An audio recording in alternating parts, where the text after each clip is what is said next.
자, 오늘 저희가 말씀드린 대로 사도행전 13장 14절부터 23절까지 그 사도 바울의 선교 여행의 첫 번째 선교 여행의 첫 번째 설교 부분을 오늘 우리가 볼 것입니다.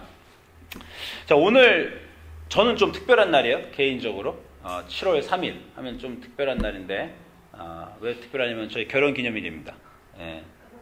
까먹고 있었어요, 사모님? 제가 아무것도 안 해주니까 까먹습니다.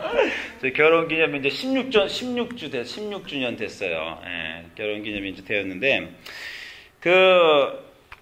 결혼 기념일을 맞는데, 제가 이제 요 즈음에 제 결혼에 대해서 다시 생각해 볼 기회가 있었는데, 얼마 전에 저희 교회 청년들이 결혼을 하였습니다. 미셸 김하고 조 김하고 이제 결혼을 지난달에 했잖아요. 지난달에 결혼을 했는데 결혼을 토요일 날 하고 제가 주례를 쓰고 결혼 필연을 다 끝내고 일요일 날 딱 예배를 드리는데 교회에 온 거예요. 그래서 제가 아니 결혼을 하고 어떻게 그 다음 날 교회를 오냐, 신혼여행 안 가냐 그랬더니 말하는 게 우리가 결혼하고 오늘이 처음으로 하나님 앞에 우리를 보일 수 있는 날입니다. 부부로서. 그래서 우리가 결혼한 다음에 하나님 앞에 처음으로 우리를 보이는 이 날을 우리가 미스하고 싶지 않습니다. 그리고 교회 온 거예요. 그래서 감동이 좀 있었습니다. 감동만 있은 게 아니라 저희 결혼을 돌아봤어요. 16년 전에. 저희는 예배 안 드렸어요. 예, 제가 그때 교회 전도사였는데도 불구하고 토요일 날 결혼하고 토요일 밤 비행기로 제주도로 신혼여행 갔어요. 물론 신혼여행 갔으니까 예배를 안 드렸다고 하지만 제주도에도 교회는 있습니다. 그 다음날 아침 주일날 결혼하고 신혼여행 가서 첫 예배를 주님 이제 우리가 결혼했습니다. 주님 앞에 우리를 보입니다. 부부로서 그렇게 예배 드릴 수 있었는데 저희가 안 그랬더라고요. 그래서 요 근래에 이 미셸하고 조 결혼식을 보면서 처음으로 제가 그때의 시절을 돌아보았는데 그 시절은요 그냥 결혼하고 그 다음날 예배를 안 간 그때 실수가 아니에요. 그때쯤에 신앙생활이 그랬습니다. 신앙생활이 저 아내가 너무 예쁘잖아요. 아내밖에 안 보였어요. 예, 연애하고 데이트한 7년 동안 아내밖에 안 보여서 신앙생활이 하나님이 두 번째였던 거예요. 그쯤에 제 생활에. 그러니까 그 결과물로 결혼하고 예배까지 빼먹는 그런 일이 있었던 겁니다. 제가 몇 가지 기억나는 바가 있지만 예수님 믿고 평생 이제 중학교 2학년 때부터 믿었는데 계속해서 교회도 잘 나갔을 뿐만 아니라 송구영신 예배를 빼먹은 적이 없어요. 저희 중학교 때부터. 송구영신 예배 여러분 좋아하시죠? 마지막 날 한국에서는 이렇게 날로 갖다 놓고 잘못 1년 동안 회개할 거 다 써가지고 음악하고 회개할 거 다 써서 불에 태우고 새해 첫날을 이렇게 하나님과 같이 맞는 겁니다. 근데 연애하면서 몇 번 빼먹었어요. 왜 빼먹었냐면 그때 종로에 게 보신각종입니까? 종로에 보신각종 12시, 11시 59분에 울리잖아요. 그거를 한 번도 못 해본 거예요, 평생. 데이트할 동안, 야, 우리 저런 거 한번 해보자. 연애할 동안에는 송구영 씨를 빼먹고 갔습니다. 한번 지독히 싸웠어요. 둘이서 이제 송구영 씨 예배 안 하고 보신각종 보러 갔다가 너무 디테일하게 얘기하지 마세요. 디테일하게 얘기할 건데. 그래요?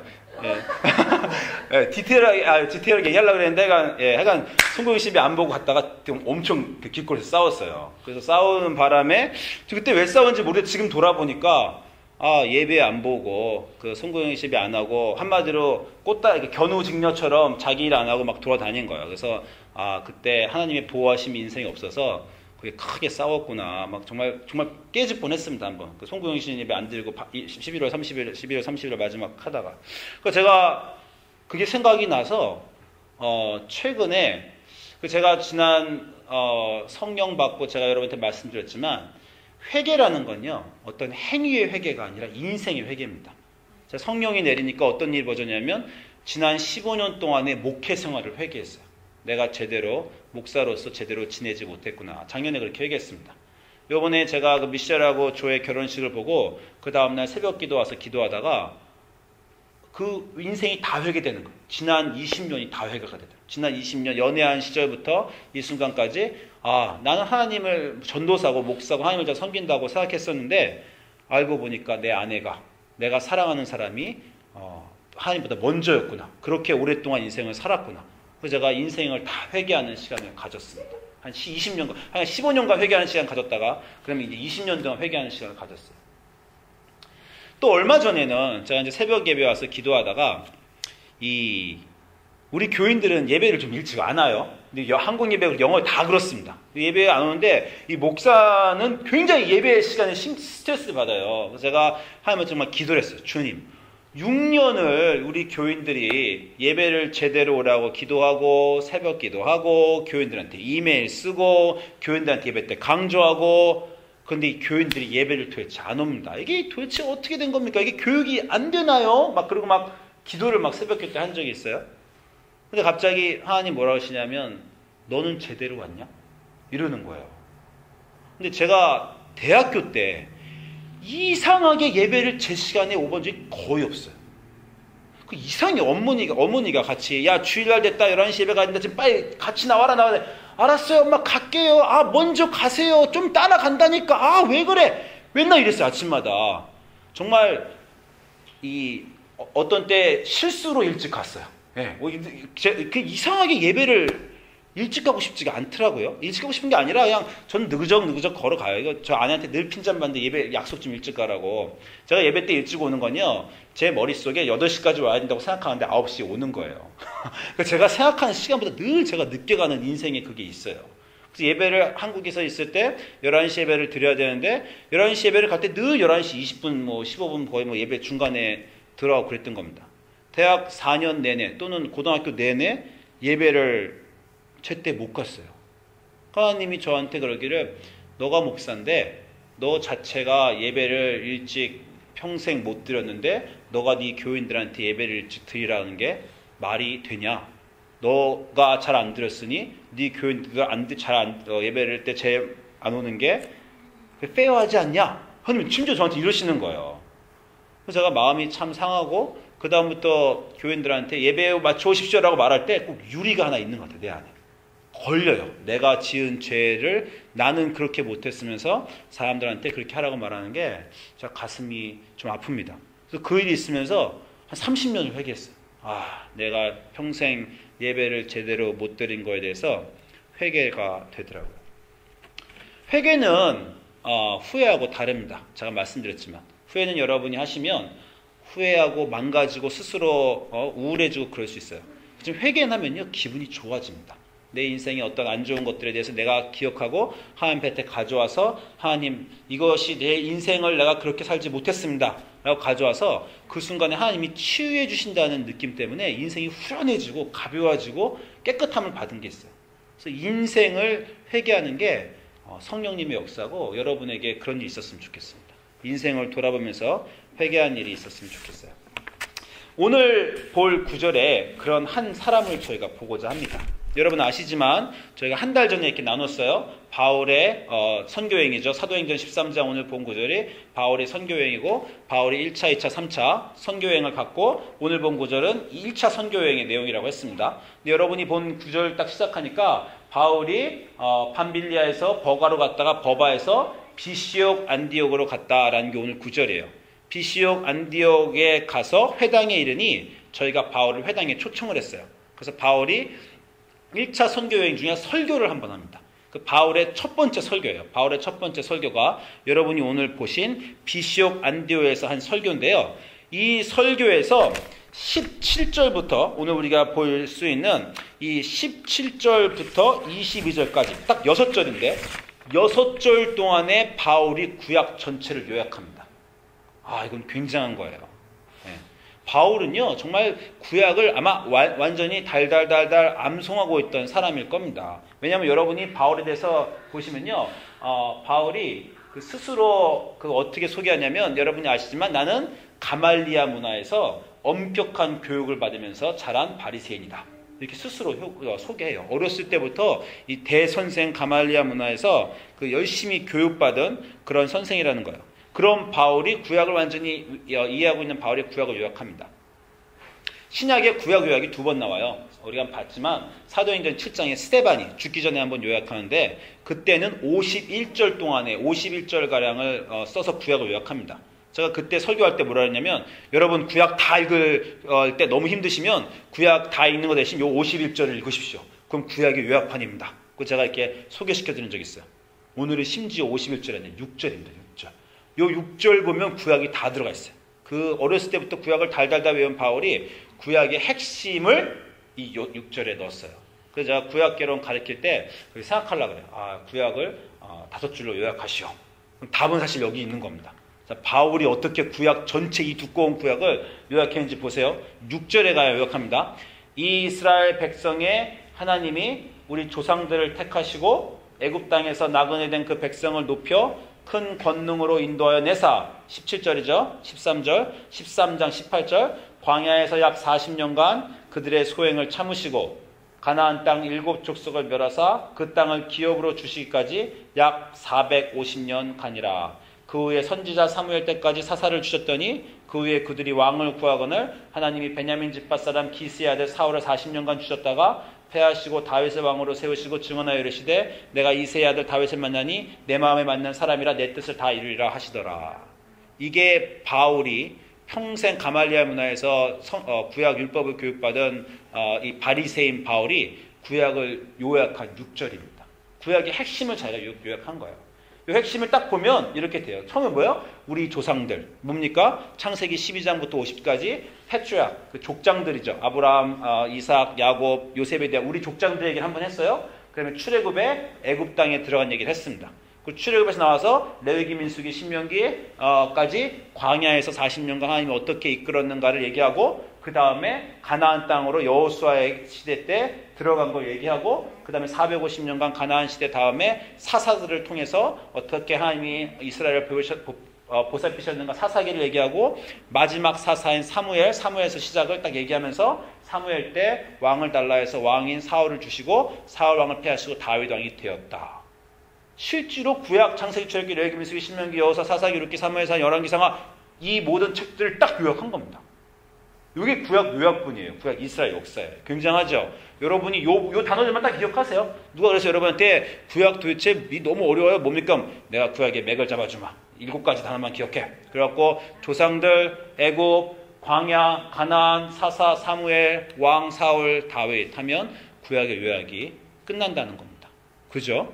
이게 사도 바울이 구약을 요약한 부분이에요. 그 구약을 요약하면 마지막 부분에 나온 절이 바로 이 절입니다. 다윗을 왕으로 세우시고 내가 이새의 아들 다윗을 만나니 내 마음에 맞는 사람이다 라는 거예요. 그 우리가 구약을 다윗에 대해 얘기할 때요. 다윗이 누구냐라고 하면 많은 사람이요. 내 하나님 마음에 합한 사람. 영어로 하면 뭐냐면요. A man after God's own heart. 하나님 자신의 마음을 따르는 그 사람. 이게 다윗의 칭호입니다. 칭호. 다윗? 그럼 많은 신앙생활한 미국 사람들은요. 이상하게 한국 사람들은 이 구절이 별로 인기가 없어요. 한국 사람한테 다윗이 누구냐 그러면 하나님 마음에 합한 사람 이렇게 말하는 사람 별로 없는데 미국에서 신앙생활 오래 하는 사람들은 Who's David? 그러면 A man after God's own heart. 딱 이렇게 말해요. 그래서 여러분이 구글에서 Man after God's own heart 치면 다윗이 딱 뜹니다. 하나님의 마음에 합한 사람. 저도 이 단어를 많이 들었어요. 다윗은 하나님의 마음에 합한 사람. 그래서 누가 언젠가 이런 걸 저한테 물어보더라고요. 사람들이 맨날 다윗 보고 하나님 마음에 합한 사람, 하나님 마음에 합한 사람 이렇게 말하는데 이게 도대체 성경에 어디 있습니까? 이러는 거예요. 그래서 구약 학자잖아요. 그래서 자신 있게 찾아주려고 구약을 다 뒤졌어요.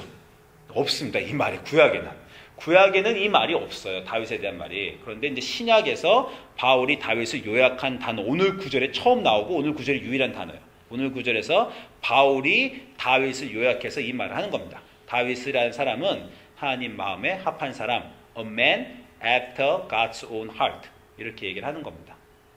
사실 다윗은요, 예수님 다음으로 성경 전체에서 한 인물의 묘사로 가장 많은 분량을 차지하고 있는 사람이에요. 구약에서 아브라함도 얘기가 길게 나오고 욥 얘기도 길게 나오겠지만 한 사람의 얘기로 가장 길게 나오는 게 다윗입니다. 그런데 예수님 빼고라고 말하면 예수님 빼고 그럼 신약 빼고 구약에서는 가장 많은 자기 자신의 얘기로 성경의 분량이 많은 사람이라는 거예요. 그러니까 구약을 어떻게 보면 가장 대표하는 사람입니다. 그 다윗이 하나님 마음에 합한 사람이라는 거예요. 자, 여러분한테 물어볼게요. 자, 여러분이 만약에 다윗, 하나님 마음에 합한 사람, 도대체 다윗의 어떤 면을 보고 우리가 하나님 마음에 합한 사람이라고 말합니까? 라고 제가 물으면 그 다윗의 인생의 여러 가지 사건들이 여러분 다 아시잖아요. 그 중에 어떤 게 떠오르세요? 많은 게 있겠지만 다윗의 어떤 인생의 어떤 면을 보고 하나님 마음에 합한 사람이라고 가장 맞는 사건인가? 꼬마애들한테는 다윗 물어보면 제일 먼저 나오죠. 뭐 나와요? 다윗과 골리앗. 이거는 뭐 다 나오죠. 영광스러운 이 소년이 영광스러운 왕으로 이제 영웅이 되는 장면이고, 또 어떤 사람은 다윗이 왕이 되는 장면이 다윗의 인생의 가장 중요한 순간이다 라고 말하는 사람이 있고, 또 다윗이 사무엘하 7장에서 하나님께 영원한 언약을 받는 순간, 내가 너와 네 백성을 네 자손을 영원히 이스라엘 왕으로 삼으리라 라고 하는 거를 또 그렇게 생각하는 사람도 있어요. 저는 다윗에 대해서 제가 가장 인상 깊었던 성경의 장면은 사무엘하 16장 5절부터 12절입니다. 한번 가보세요. 사무엘하 16장 5절부터 12절인데 여러분이 성경 많이 읽으신 분은 다 아는 얘기죠. 다윗이 그 아들 압살롬을 피해서 도망가는 시절의 얘기입니다. 사무엘하 16장 5절부터 12절 여러분이 가시면 다윗이 이제 그 아들 압살롬이 다윗한테 반란을 일으키잖아요. 그 다윗이 도망갑니다. 아들 압살롬을 피해서. 압살롬을 피해서 도망갈 때 베냐민 사람 시므이라는 사람이 나타나요. 길거리에서. 그래서 베냐민 사람 시므이라는 사람이 나타나가지고 이 사람이 다윗을 막 저주합니다. 다윗을 막 저주하니까 다윗이 아들 압살롬한테 반란이 나서 도망가서 피하고 있지만 그 다윗 주변에는 그래도 장군들하고 군인들이 다 따라와서 피난 가고 있었거든요. 그랬더니 아비세란 장군이 그 시므이가 다윗을 막 저주하면서 돌을 던지니까 정말 말도 너무 재밌어요. 저 개 대강이, 저 개머리가, 저 강아지가, 저 개가 내 주 왕을 감히 이 저주하온도다. 왕이여 내가 가서 저를 단칼에 죽이겠습니다. 이게 딱 말을 해요. 그랬더니 그때 다윗의 반응입니다. 저는 이 구절이 너무 좋았어요. 다윗이 사무엘하 16장 11절에 뭐라 그러냐면 다윗이 아비새와 모든 신하들에게 이르되 내 몸에서 난 내 아들도 내 생명을 해하려 하거든 하물며 이 베냐민 사람이랴 여호와께서 그에게 명령하신 것이니 그가 저주하게 내버려 두라. 혹시 여호와께서 나의 원통함을 감찰하시리니 그가 그 저주 때문에 여호와께서 선으로 내게 갚아주시리라. 이런 구절입니다. 아니, 다윗이 영웅으로 정말 활약하고 성을 뛰어넘고 골리앗을 쓰러뜨릴 때도 감동이 있지만 전 이 구절이 그렇게 감동이 있어요. 아니 지금 아들이 반란을 일으켜서 아들한테 쫓겨가는 마음이 어떻겠어요? 마음이 정말 갈기갈기 찢겨지고 있는 대로 화가 나고 분노가 나고 막 그럴 텐데 그 순간에 피난길이 오르는데 정말 한강에서 뺨 맞아서 종로에서 뺨 맞고 한강에서 돌을 던진다고 누군가가 건들면 주면 폭발할 지경인데 그냥 길거리에 있는 이 베냐민 사람 하나가 막 돌을 던지면서 왕을 따라온다는 거죠. 얼마나 큰 모욕입니까? 그냥 열받아 죽겠는데 단칼에 그냥 사지를 잘라라 이렇게도 모자를 판인데 부하들은 오히려 이게 감히 저런 개가 우리 왕을 저주하는가 그래서 단칼에 치겠다 그러는데 왕이 냅둬라. 하나님이 그렇게 하라고 하신 건지 어떻게 하냐. 하나님이 또 그렇게 하셨으면 이 나이가 받는 이 수욕을 통해서 하나님이 나에게 갚아주시리라 라고 말하는 겁니다. 그래서 제가 힘이 있는데도 힘을 쓰지 않고 분노가 있는데도 그 분노를 베풀지 않고 그리고 지금 자기가 인생에 가장 어렵고 스트레스 받고 짜증나는 순간에 자기에게 잘못하는 사람에게 하나님을 생각하면서 그 사람을 가만 놔두는 게 좀 굉장히 이거 정말 대단한 사람이다. 나 같으면 절대 이렇게 못했겠다. 이런 생각이 좀 들었습니다. 이 구절은요. 우리 다윗의 인생을 좀 돌아가 볼 필요가 있어요. 다 아시죠? 어떤 일이 벌어졌는지. 왜 다윗의 아들 압살롬이 다윗을 죽이려고 했습니까? 그 일은 2년 전의 일로 거슬러 올라가요. 다윗에게는 아들이 있었는데 첫 번째 아들 이름이 암놈입니다. 암놈이 있었는데 암놈도 있었고 압살롬도 있었는데 둘 다 엄마가 달라요. 배다른 형제예요. 근데 압살롬한테 예쁜 여동생이 있었는데 다말입니다. 근데 다윗의 아들 암논이 이 자기의 배다른 여동생 다말 압살롬의 친여동생을 사랑해가지고 방으로 불러들였다가 강간을 해버렸어요. 강간을 하고 그것도 못 좋아서 내쫓아버렸습니다. 다윗이 그때 무지 화가 났지만 다윗이 암놈한테 아무 말도 못했어요. 그러고 나서 압살롬이 자기 여동생한테 저기 배다른 형이 잘못했으니까 기회를 봐서 압살롬이 암놈을 죽였습니다. 그래서 암놈도 죽고 압살롬도 아버지하고 마음이 갈라지고 그 일 끝에 이런 일이 벌어진 거예요. 그런데 또 그게 시작은 아니죠. 더 거슬러 올라가면 어디로 거슬러 올라갑니까? 여러분이 다 아시지만 다윗 인생에 다윗이 정말 잘못한 적이 한 번 있죠. 다윗이 남의 여자인 우리아의 여자인 밧세바와 통정하고 그리고 밧세바가 임신하자 거기서 덮으려고 그러고 덮어놓는 게 잘 안 되니까 결국 우리아를 죽게 만들죠. 일부러. 그 순간부터 이 모든 거는 예정되어 있던 겁니다. 그 우리아를 죽인 다음부터 선지자 나단이 와서 다윗한테 선언하잖아요. 이제 칼이 네 집을 떠나지 않을 것이다. 그래서 자기가 저지른 일이 반복되는 겁니다. 자기 아들을 통해서 암논을 통해서 반복되고 압살롬을 통해서 반복되고 계속 반복되는 거예요. 제가 그 암논이 다말한테 잘못하는 성경 구절을 딱 읽으면서 거기 딱 보니까 다윗이 크게 분노하였더라. 암논이 다말한테 잘못했을 때 그렇게만 써 있어요. 그래서 제가 제 성경에다가 퀘스천 마크를 썼습니다. 크게 분노하면 어떻게 아들을 가리켜야지. 데려다가 후드로 패고 너가 어떻게 이런 잘못을 하냐고 가리켜야지 왜 아들을 안 가리키나. 또 압살롬이 암논을 죽였을 때 아들을 때려서라도 다리 몽둥이를 부딪혀서 가리켜 도대체 아버지가 뭐 하는 거야? 저 이렇게 궁금한 걸 표시한 적이 있습니다.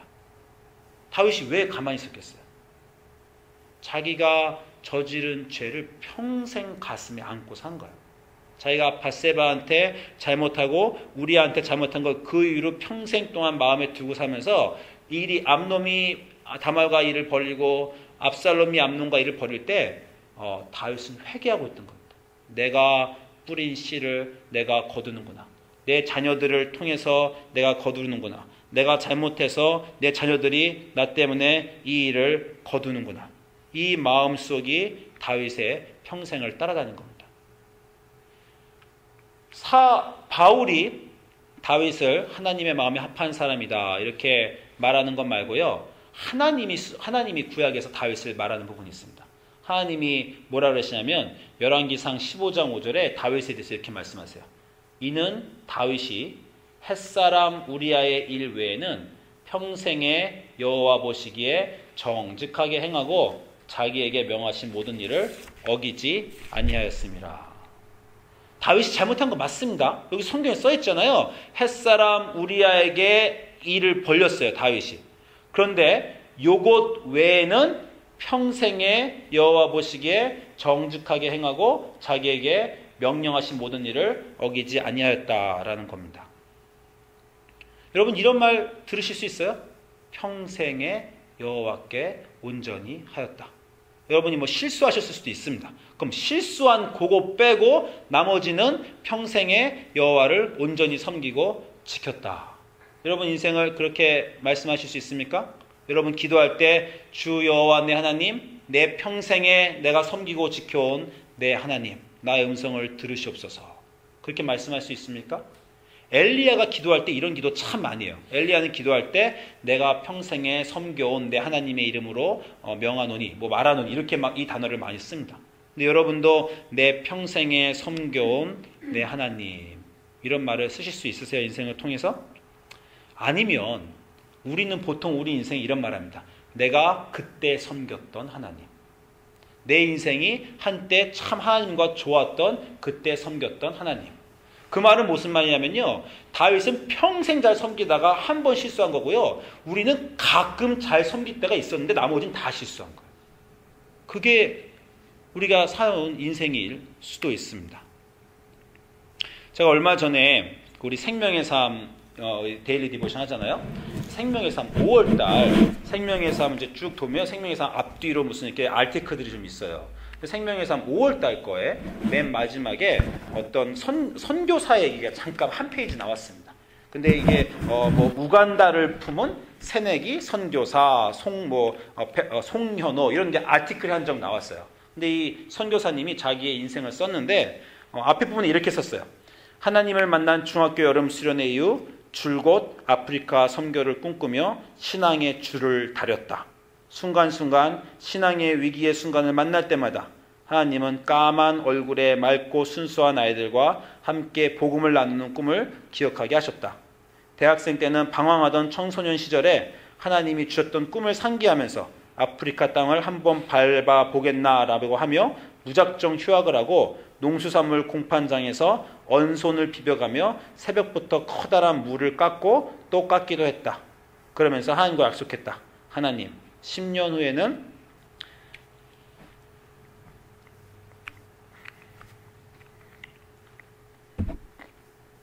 아프리카로 갈 것입니다. 그 10년을 기도하며 기다렸는데 10년째 되는 날 정확하게 신실한 하나님은 놀라운 일을 보여주셨다. 뭐 이렇게 이제 이 사람이 글을 썼어요. 한 페이지 쭉 쓰는데 이게 맨 앞에 부분인데, 제가 이 글을 딱 읽다가 저 울었습니다. 왜 울었냐면 앞에 부분에 뭐라 하냐면 하나님을 만난 중학교 여름 수련 이후 줄곧 아프리카 선교를 꿈꾸며 신앙의 줄을 다렸다. 제가 그랬어요. 중학교 여름에 여름 수련회 때 이 사람은 똑같아. 중학교 여름 수련회 때 하나님을 만났습니다. 그리고 대학교 유스 때 내가 아프리카로 선교 가겠습니다. 라고 서약을 했어요. 제 인생에서. 근데 그 이후로 저는 그냥 살았어요. 중학교 여름에 하나님 만나고 하나님 만나고 감동하고 아프리카 선교 가겠다고 말하고 그 이후로 저는 그냥 제 인생을 살았어요. 이 사람은 딱 봤더니 저하고 똑같은 일이 있었는데 하나님 만난 중학교 여름 이후를 수련회 이후로 아프리카 선교를 꿈꿨다. 근데 이 사람은 저하고 다르게 살았습니다. 대학교 때 그 아프리카 가겠다고 휴학하고 언손을 비비면서 농수산물 공장에 가서 돈을 벌고 그러면서 하나님한테 10년 후에는 가겠다라고 약속을 하고 10년 후에 간 겁니다. 자, 이거 구절을 짧게 읽다가 제 평생 인생이 후회됐어요. 아, 나도 똑같이 하나님을 만났는데, 나도 똑같이 성령 부음을 받았는데, 나도 중학교 때 하나님이 만나주셔서 아프리카의 꿈을 주셨는데 나는 뭐하고 살았나. 이런 느낌이 제가 드는 거예요. 그러면서 이제 이 짧은 말씀을 읽으면서 제가 다시 이제 제가 말씀드렸지만 처음에 성령 받고 난 15년을 후회했어요. 아, 후회한 게 아니라 회개했죠. 아, 내가 15년 동안 목회를 잘못했구나. 그러고 나서 이제 남의 결혼식 보면서 아, 이게 20년 결혼 생활을 내가 잘못했구나. 그 다음엔 사람들이 예배 늦게 오는 거 보면서 아, 내가 25년 동안 신앙생활을 잘못했구나. 하나님이 자꾸 깊게 데리고 가십니다. 인생을 깊게. 그러면 여기 읽은 순간에는 아, 30년 동안은 잘못 살았구나. 나는 그동안도 하나님 잘 믿는다고 생각하고 인생에 좋은 순간도 많았어요. 교회에서 여름 성경학교 하면서 좋은 순간도 많았지만 아, 그렇게 살지 않을 수 있었는데 라는 생각이 들었던 겁니다. 회개는요, 자기가 잘못한 것을 회개하면 아주 첫 번째 하는 회개예요. 그런데 더 깊은 회개, 인생의 회개는 뭐냐면요, 자기가 그렇게 하지 못한 거에 대한 회개입니다. 그냥 잘못한 것만 생각하면 내가 뭐 특별히 잘못한 것도 없는데 뭐 그냥 회개할까 이렇게 생각해요. 그런데 내게 주신 은혜, 내가 만난 하나님을, 그 인생을 내가 지금처럼 살지 않고 다르게 더 잘 살 수 있었는데 라는 게 깨달아지는 순간에 인생의 회개가 오는 겁니다. 잘못한 건 없지만 그래도 그거보다 훨씬 더 잘 살 수 있었는데 라는 것입니다. 여러분, 이스라엘의 대표적인 왕은 다윗도 있지만 솔로몬도 있어요. 솔로몬은 다윗처럼 잘못한 게 없습니다. 다윗은 햇사람 우리아의 아내를 죽이고 우리아를 죽이고 햇사람 우리아와 통혼했는데 솔로몬은 그런 적도 없어요. 대신 솔로몬은 다윗보다 더 영광스러운 순간도 있었죠. 이스라엘 예루살렘 성을 건축하고 예루살렘 성을 건축하면서 막 이스라엘 역사에 대대로 남을 성전 건축 낙성식을 했어요. 솔로몬은 다윗처럼 남의 여자를 사실 탐할 필요도 없었어요. 왜요? 아내가 몇 명이었어요? 300명 안에 700명 첩이었잖아요. 아니, 1000명의 아내도 기억하기도 힘들었겠어요. 그런데 뭐 남의 아내까지 생각을 했겠습니까? 다윗처럼. 저희 우리 사모님 할아버지가 시골에서 어느 날 길을 걸어가시는데 길거리에 어떤 애가 서서 울고 있더래요. 그래서 너는 네 집 자식이냐 그랬더니 뭐 애가 어영부영거리면서 길을 못 찾아가지고 내가 네 집을 찾아주자. 그러고 손을 잡고 애를 데리고 막 가서 네 집이 어디냐고 찾아서 그 집 갔더니 자기 아들 집이었답니다.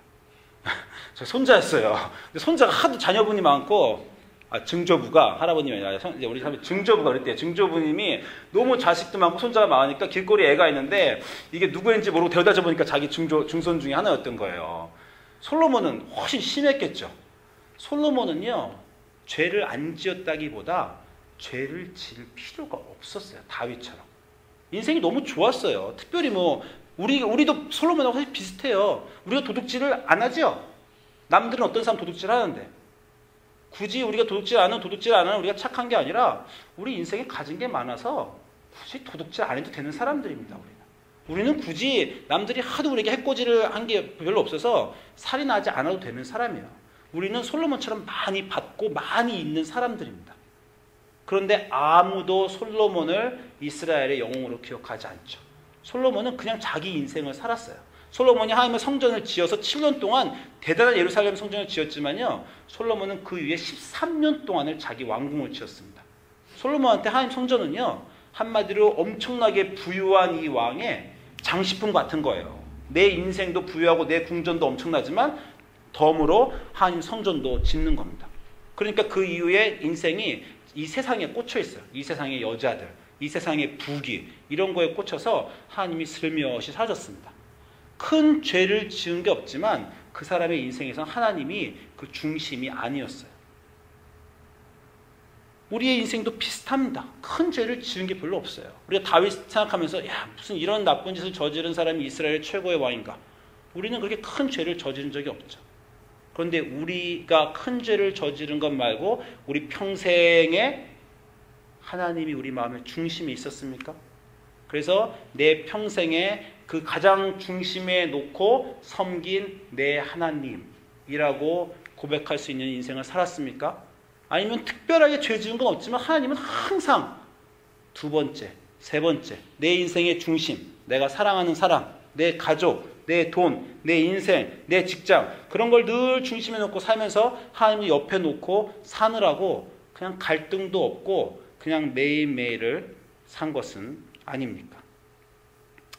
다윗의 오늘 구절에 오늘 바울이 다윗을 강조하는 이유가 하나 있어요. 다윗은 그 마음이 하나님의 평생에 합한 사람이다 라고 하면서 그 다음 구절에 바울이 하는 말씀이 이것입니다. 하나님이 약속하신 대로 이 사람 다윗의 후손에서 이스라엘을 위하여 구주를 세우셨으니 곧 예수라. 이게 다윗의 레거시입니다. 다윗의 유산이죠. 평생 자기가 실수도 하고 갈등하고 싸우면서 이 용사였던 다윗이 실수도 하였지만 그것을 마음에 두고 회개하면서 평생 하나님을 섬긴 다윗의 자손. 예수님의 족보에 솔로몬도 있어요. 아무도 솔로몬의 자손 예수님이라고 말하지 않습니다. 그냥 행복하게 즐겁게 인생을 멋있게 산 솔로몬의 자손 예수님이 아닙니다. 상처받고 찢겼지만 그 상처를 마음속에 평생 품고 회개하면서 하나님을 모시고 산 다윗의 후손 이스라엘을 위하여 구주를 세우셨으니 곧 예수님이 거기서 나오는 것입니다. 우리의 인생을 오늘 다시 돌아봤으면 좋겠어요. 특별히 하나님 앞에 잘못한 것이 없으니까 괜찮은 내 인생이라고 생각하기보다 단 한 번이라도 내가 내 평생을 하나님을 섬기는 건 한 번 잘 섬기는 게 아닙니다. 평생 내 인생을 통해서 섬긴 내 하나님이라고 고백하는 내 인생을 살았는가? 우리가 그러지 못하는 순간이 너무 많다면 그런 순간들을 회개하시고 그런 순간을 마음에 담고 구원해 주신 기쁨도 마음속에 있지만 그 회개의 순간도 마음에 가지고 이제부터라도 남은 시간 평생을 하나님을 올바로 섬기며 살기를 축원드립니다. 기도하시겠습니다.